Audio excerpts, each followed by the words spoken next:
welcome back sa ating mini vlog. So for today's mini vlog, may mga pinagbibili na naman ako dito sa Shein, sa Shopee. Ayan, papakita ko na lang sa inyo, tsaka sa TikTok. So guys, ayan, 8 months na akong preggy and wala sa akin masyadong tumutubong pimples. Kung makikita nyo, wala talaga guys. And medyo naglalaytay na yung aking neck. Ito yung gamit kong sabon. Sobrang hype nito sa TikTok. So tinry ko lang din and it works naman sa akin. Ito yung Gold Soap, ayan. Wala nang laman to kasi ubos ko na yung isa, nakakatatlo na ako. Meron pa akong extra, ito, ayan. Ito yung walang laman. Ito yung extra ko and umorder na ako ulit, ayan. Kasi safe siya for pregnant woman tsaka sa mga nagpapadede, ayan. And guys, nagwo-work naman siya sa akin, so itry nyo din kung gusto nyo itry. Ayan siya. Kaka-order ko lang nito and ang bilis ng shipping niya kasi no isang araw ko lang to in-order. Dumating kahapon. Naliligo pa nga ako nung dumating to. Wala siyang HAPD factor sa skin and minimal lang yung kanyang babalat. As in, makikita mo lang siya medyo nagbabalat. Ganon naman kasi talaga guys kapag whitening yung soap na gamit. Pero hindi siya yung ganon ka-dry na todo. And ito pa guys yung dalawa. Ayan, umorder pa ako ulit ng dalawang gold soap.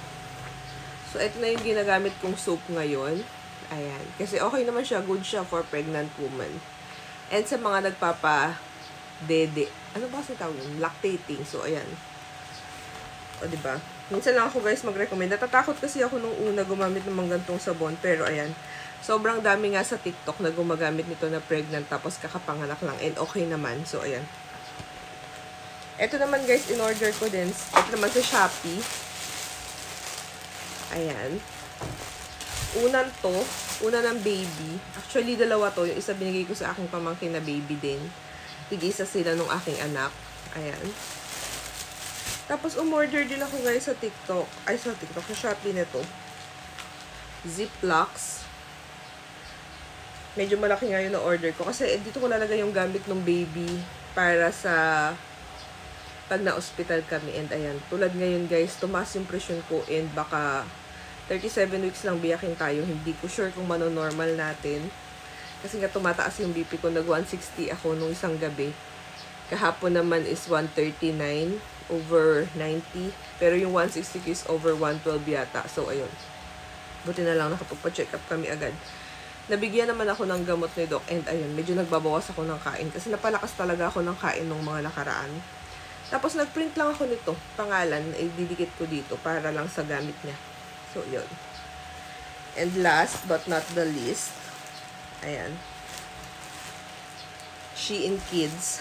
Order ako. Kasi nakasale to sa Shein nung nakaraan. Ayan. Eto, tingnan nyo. Ang cute. Nakasale sila sa Shein. Kaso broken size na.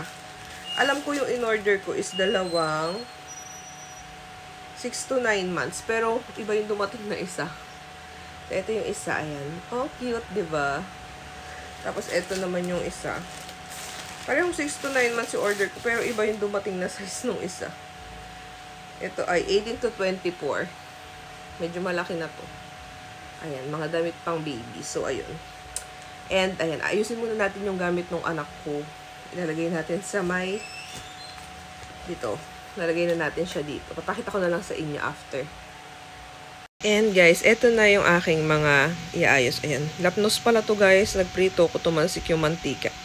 So, ayan. Eto na yung pang ating receiving blanket. Eto naman is long sleeve, pajama, bonnet. Then, yung sa kamay.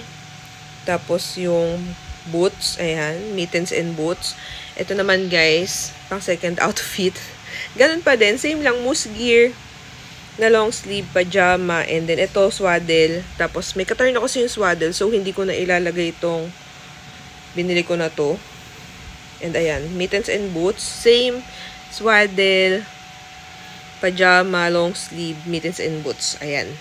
Siyempre, maglalagay din tayo dito ng newborn diaper. Ito na nga guys, ayan. Ayan yung pangalan ng aming baby, si Ron Matthew Junishu. Ayan. Ito yung towel niya.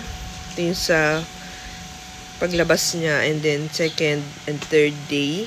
Siyempre, magdadala pa kami ng extra. And siyempre, magtatanong pa ako sa sister ko kung ano-ano yung dadalhin sa iba. So, ngayon, ito muna. So, guys, ayun. Yun na nga muna yung aking pinak. And papakita ko naman sa inyo kung ano pa yung iba naming dadalhin sa mga susunod. Kasi papatulong ako sa sister ko. Hindi ko rin naman alam kung ano yung iba kong dadalhin. So, yun muna guys. Thank you for watching. Please like this video at mag-subscribe kayo sa ating YouTube channel, Facebook page, TikTok. And yun lang. Bye!